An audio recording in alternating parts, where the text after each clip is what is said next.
The hallway light flickered once, and in that half-second of darkness, Lumi felt the heat of a man's body pressed against hers.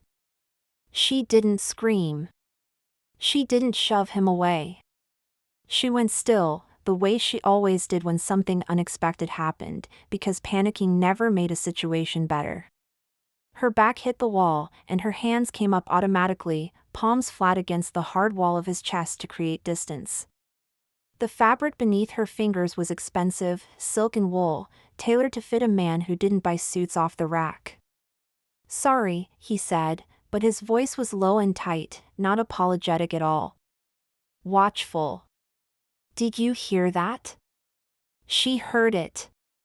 A door clicking shut somewhere deeper in the corridor, too deliberate to be an accident. The service wing of the Ashford Hotel at 11 o'clock at night shouldn't have any guests wandering through.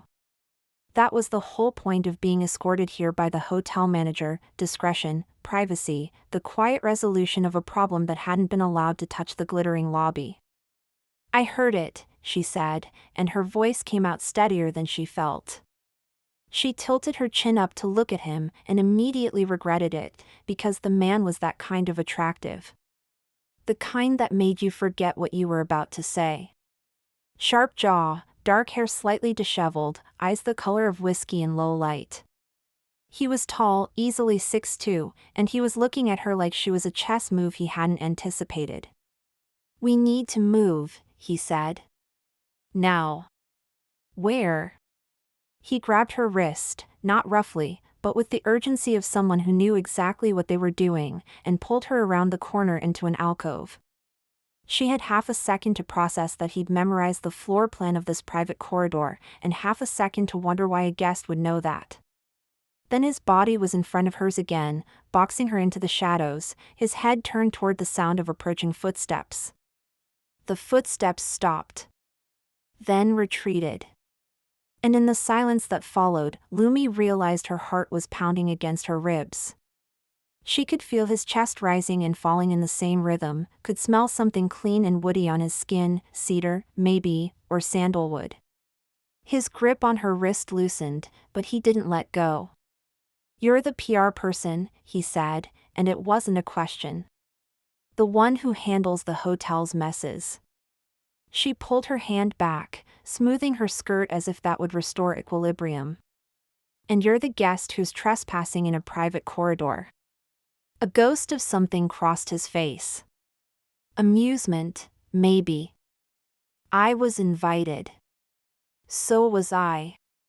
The hallway light flickered again, and in that moment, Lumi caught something in his expression, a flicker of recognition, followed by something harder. Suspicion. He was looking at her the way she'd looked at him 3 minutes ago, trying to figure out who had set this particular trap. "Let me guess," he said. "You got an email. Tonight. Marked urgent, from the hotel management, asking you to come in and handle a sensitive matter with a VIP guest." She hated that he was right.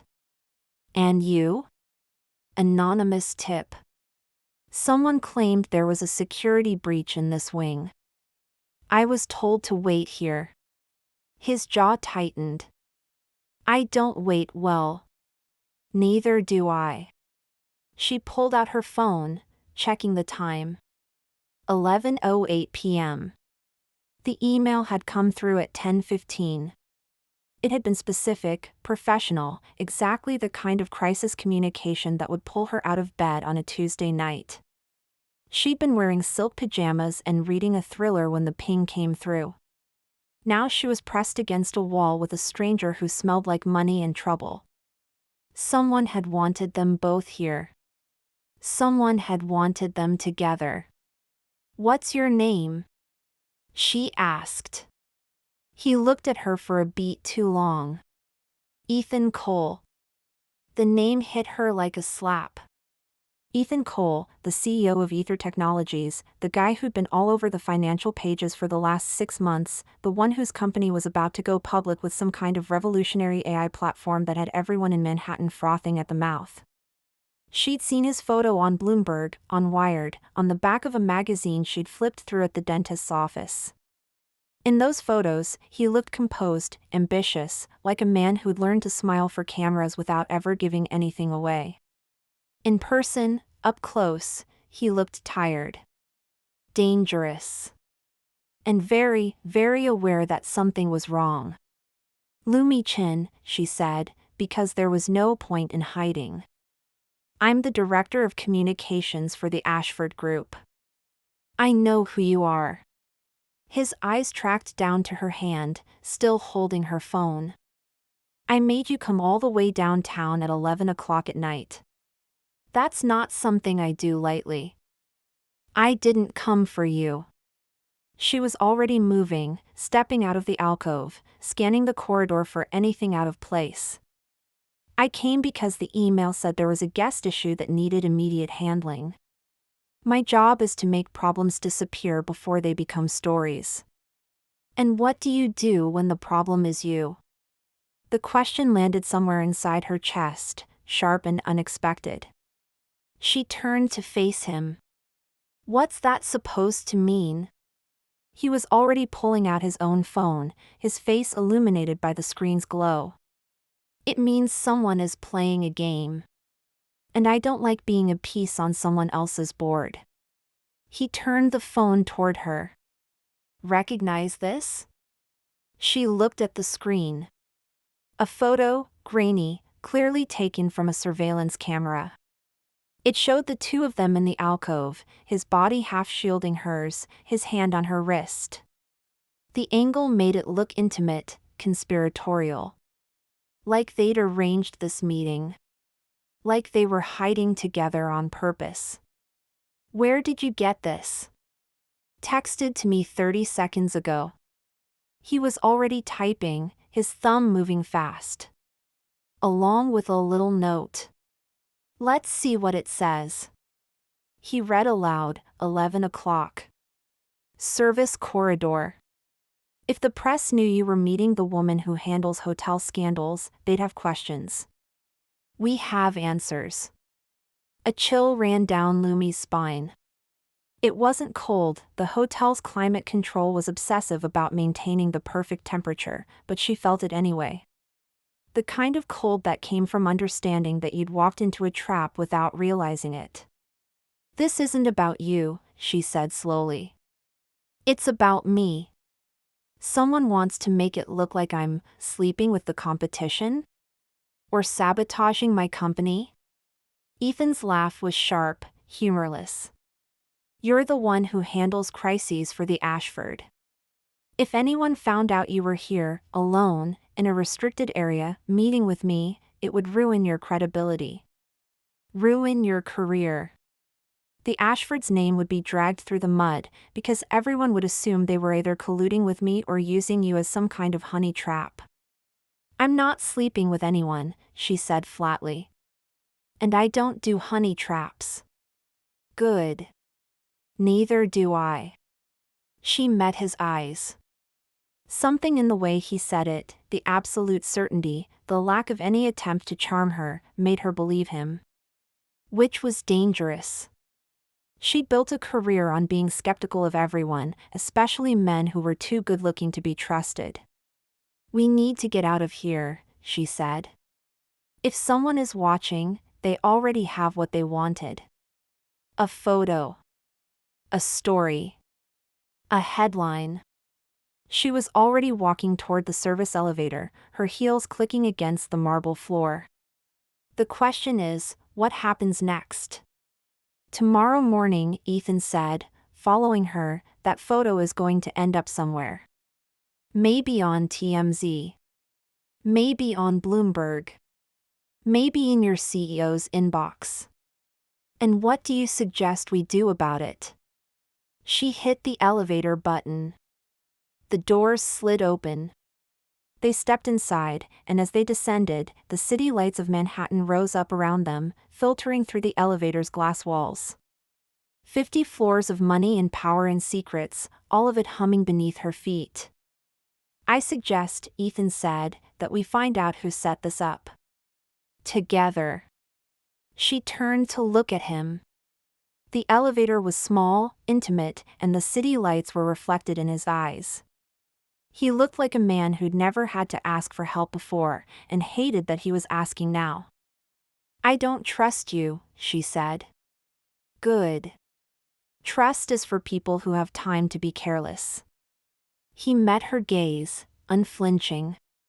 "We don't have time. We have maybe 12 hours before this thing goes nuclear. If you're as good at crisis management as your reputation says, you know that a preemptive strike is the only real defense." She couldn't argue with that. "Fine," she said. "One night.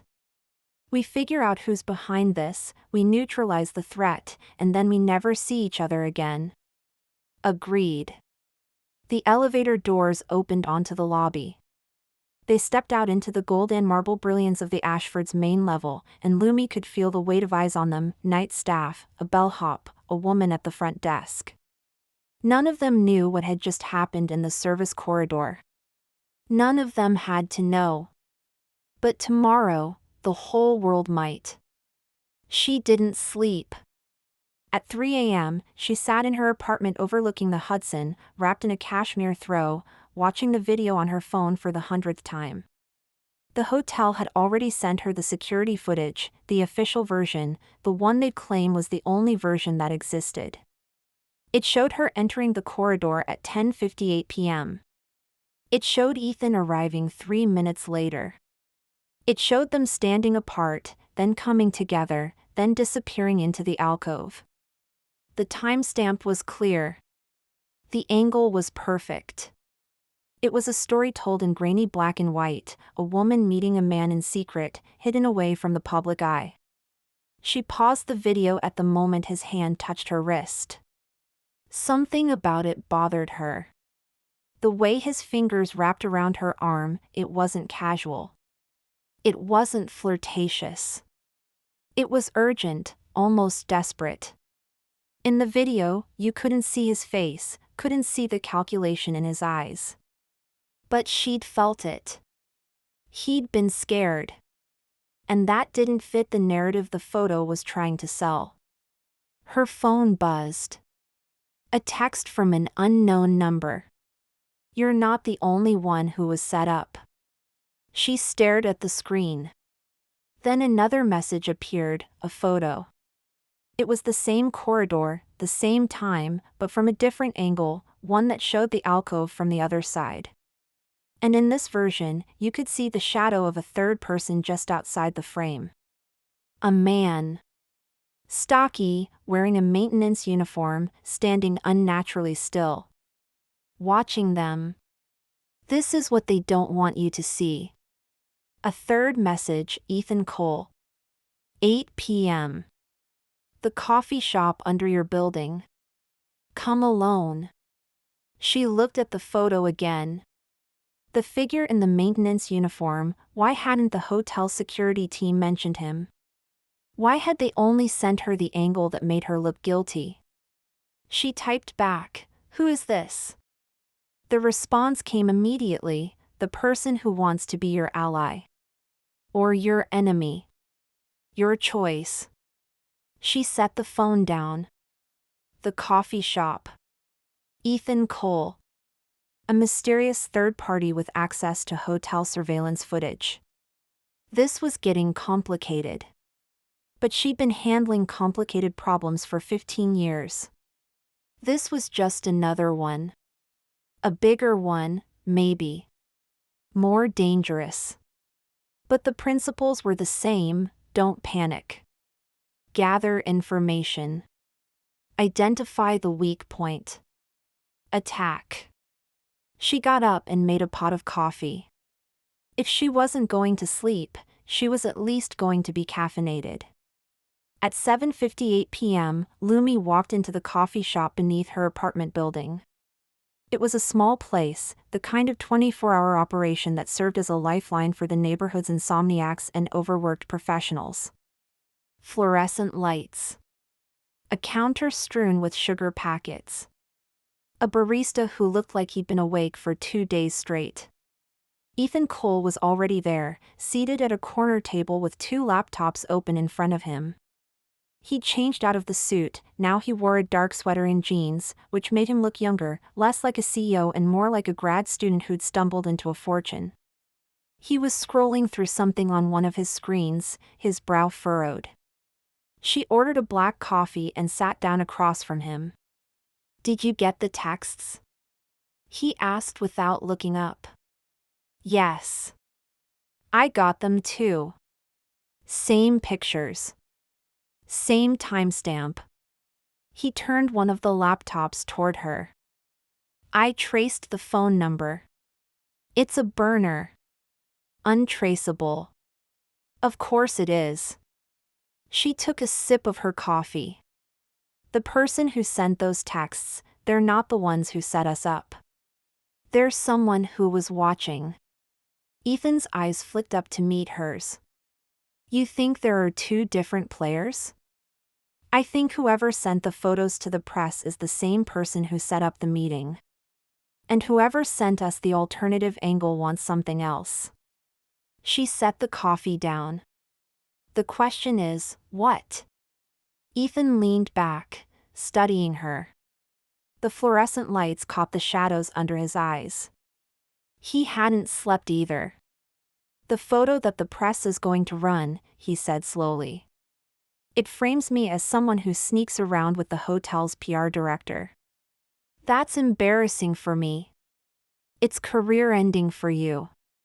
But it doesn't damage my company." "No," Lumi agreed. "It damages the Ashford. Makes it look like our leadership is compromised, that we're running some kind of, I don't know, corporate espionage operation." And since the Ashford is a major client for a lot of companies, she paused. "Wait. You said you're about to go public?" "Ether Technologies. The IPO is scheduled for next month." Ethan's face darkened. "If this leaks, it doesn't just embarrass me, it makes the company look unstable. Investors don't want a CEO who's caught in an affair with someone who works for a hotel chain that's connected to half the business community in Manhattan." "But why would anyone want that? What would they gain?" Ethan was quiet for a moment. Then he said, "There's a rival company. Ether is working on something groundbreaking. If this project gets stalled, if investors get spooked, they could swoop in. Take over. Steal what we've built. And you think your rival is behind this?" "I think they're behind the photo. But the alternative angle, the one that shows the real third person, that's from someone else." His jaw tightened. "Someone who wants me to know that I can trust you. Or at least, that I shouldn't trust the obvious culprit. Or someone who wants us to fight," Lumi said. "To tear each other apart trying to figure out who set us up, while they watch from the shadows." Ethan's eyes met hers. "You have a suspicious mind." "I've worked in public relations for 15 years. Suspicious is a survival skill." A ghost of a smile crossed his face. It was the first time she'd seen him look anything less than grim. "Okay. So we're dealing with two sets of players. The one who set the trap, and the one who wants to help us escape it." He leaned forward. "What do we do about it?" She'd thought about this all night. She had the beginnings of a strategy, but it was risky. Dangerously risky. "We fight back," she said. "But not the way you think. We don't issue a denial. We don't try to explain it away. We do something that forces the trap to snap shut on the person who set it." Ethan's eyes narrowed. "Go on." "First, we need more evidence. More angles. More footage. We need to prove that someone else was there, that we weren't hiding for the reasons they're saying." She pulled out her phone, pulled up a photo of the hotel's layout. "The corridor has multiple cameras. The one that caught us was the obvious one. But there's another one, disguised as a smoke detector, at the end of the corridor. If that camera was working, it would have caught the other person. Assuming the hotel hasn't already wiped it. They might have. But if they did, that's even more suspicious. That would mean someone on the inside is helping the person who set the trap. Ethan was nodding slowly. And once we have that footage, we go public. We show the real story. We make it impossible for the press to spin it as anything other than a setup. She put her phone away. But that's not the hardest part. What is? Getting the footage without tipping off the hotel security team. She looked at him. They're the ones who handed over the original video. They're either part of the trap, or they've been manipulated. Either way, we can't trust them. Ethan was silent for a long moment. Then he said, I can get the footage. How? I know someone.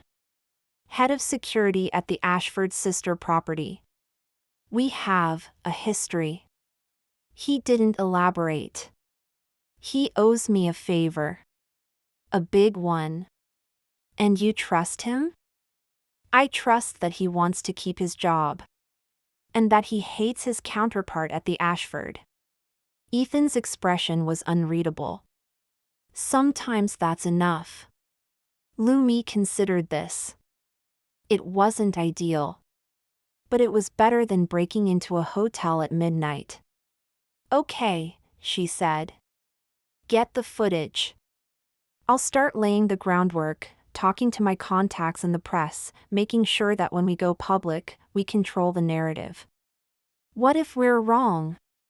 Ethan asked. What if the camera wasn't working? What if there's no footage? Then we find another way. She met his eyes. There's always another way. Something shifted in his expression. A flicker of respect, maybe. Or gratitude. It was hard to tell. He was good at hiding his emotions, almost as good as she was. You're different from what I expected, he said. Is that a compliment? I'm not sure yet. But there was a warmth in his voice that hadn't been there before. You're not what I expected from a crisis PR person. You actually care about the truth. I care about winning, she said.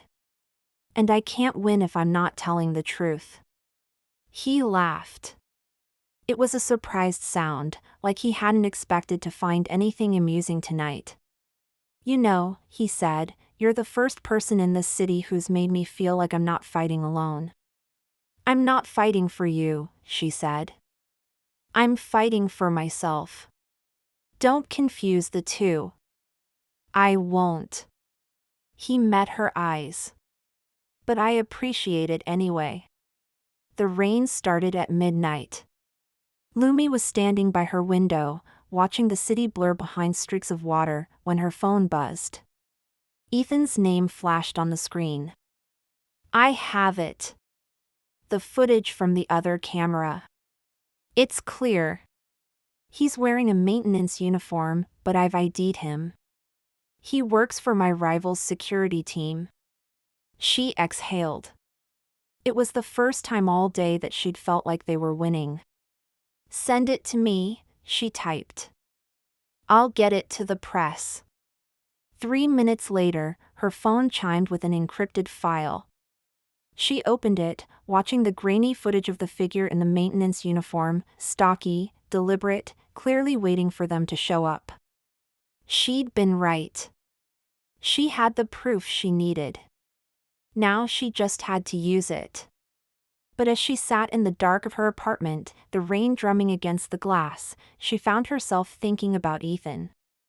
About the way he'd looked at her in the elevator. About the quiet certainty in his voice when he said we find out who set this up. Together. She'd made a career of keeping people at arm's length.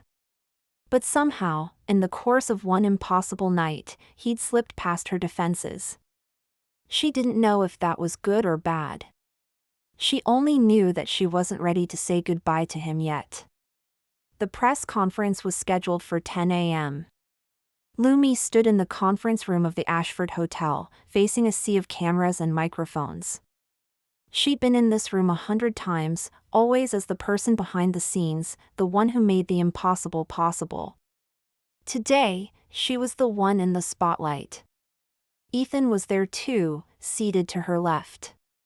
He looked composed, unflappable, like this was just another business meeting. But she could see the tension in his shoulders, the way his fingers drummed once against the table before he remembered to stop. "Ladies and gentlemen," she began, "I'm here today to address the photographs that were circulated this morning." A murmur went through the room. She held up a hand, quieting them. "The photos are genuine. They were taken in a private corridor of this hotel at approximately 11 p.m. on Tuesday evening." More murmurs. She waited. However, the narrative that has been constructed around these photos is a lie. She pressed a button, and the screen behind her flickered to life. The footage from the hidden camera played, the figure in the maintenance uniform, waiting, watching. "Mr. Cole and I were invited to that corridor by an anonymous party. We were set up. The person you see in this footage is a security contractor employed by Ether Technologies' primary competitor. He planted the cameras, orchestrated the meeting, and then released the photos to the press." The room erupted. She let them talk, let them process. And then she smiled, a calm, confident smile that she'd perfected over 15 years. "We have evidence of all of this. Documents. Wire transfers. A trail that leads directly to the CEO of Ether's rival." She glanced at Ethan. "You can't buy the truth. But you can buy a lie. And we're here today to sell the truth back to you." Ethan stood up. His voice was steady, clear. "These people tried to destroy my company. They tried to destroy Ms. Chen's reputation. And they failed." He looked out at the room. "If you want to know who's really dangerous in this city, you should be asking why a company with billions of dollars would stoop to ruining two innocent people over a contract." The aftermath was a blur. More questions. More cameras. A brief, breathless conversation with the Ashford CEO, who was too relieved to be vindicated to be angry. And then, finally, it was over. Lumi stood on the curb outside the hotel, the rain having stopped, the city glittering in the late afternoon light. Ethan was there, his hands in his pockets, looking at her with an expression she couldn't quite read. "You know," he said, "people are going to talk. Let them. They're going to say we're together. That this was all a setup for something else. A publicity stunt, maybe." She laughed. "You think I'd choose a sex scandal as a publicity stunt? It's good press." He was smiling now. Better than the corporate espionage narrative, anyway. They stood there in the quiet of the late afternoon, the city humming around them. Two strangers who'd been thrown together by a mess they hadn't made, who'd somehow found something worth holding on to. "Lumi," he said, "when this started, I told myself I just needed to get through it. To survive. And now? Now I don't want to survive without you." She looked at him, really looked. At the tiredness in his eyes, the careful vulnerability in his voice. This was a man who'd learned to trust no one, who'd been burned too many times, who'd shown her his scars without asking for anything in return. "We've known each other for 3 days," she said. "I know." He stepped closer. "But I've never been more sure of anything." She should have laughed it off. Made a joke. Deflected. That was what she'd always done, kept her distance, protected herself from the messiness of attachment. But tonight, the messiness felt like the only thing that was real. "You're not scared of being wrong?" she asked. "I'm scared of not trying." He reached for her hand. I'm asking you to take a chance on me. On us. Whatever that means. She looked down at his hand, at the way his fingers wove through hers. He was asking her to walk into the unknown, to trust that the ground would hold. She thought about the corridor. The footsteps. The moment they'd been pressed together in the dark, two strangers who'd found each other by accident. And she said, "Okay." That night, they walked back to the Ashford. The lobby was quiet, the staff already preparing for the next day's guests. Ethan led her through the maze of corridors, back to the place where it had all started. The private wing. The alcove. He stopped in front of the recessed door, the same place where they'd been photographed. "I want to remember this differently," he said. "Not as a trap. As the beginning." She stepped toward him, and this time, when his hands came up to her face, she didn't pull away. "Ethan, I know," he said. "We don't know where this is going. We don't know if it'll work." His thumb traced her jaw. "But I'd rather not know with you than be certain alone." She couldn't argue with that. He leaned in, and in the soft glow of the hotel's emergency lights, he kissed her. It was slow, deliberate, a promise more than a request. He tasted like coffee and something sweeter, and his hands were warm against her skin, making her feel like she was standing on the edge of something enormous. When they broke apart, she was breathless. "Okay," she said, and it was barely a whisper. "Okay." He smiled, and it was the first time she'd seen him look truly happy. They stood in the corridor, arms wrapped around each other, and the city went on outside, glittering and indifferent. But inside this moment, this small, impossible moment, everything felt new. Lumi didn't know what came next. She didn't know if they'd survive the weeks ahead, or if the story would ever be fully behind them. But standing in the dark, with Ethan's hand in hers, she knew one thing for certain: she'd walk into any trap, any trouble, any mess, if it meant ending up here. With him. Epilogue 3 weeks later, the story broke. The rival company was under investigation. The CEO had been fired. The IPO for Ether Technologies was back on track. And Lumi had resigned from the Ashford. She was standing in the kitchen of a small apartment in Brooklyn, making coffee for two. "You know," Ethan said, coming up behind her, "my place in the city is bigger." "I like your place in the city," she said. "But this one's mine."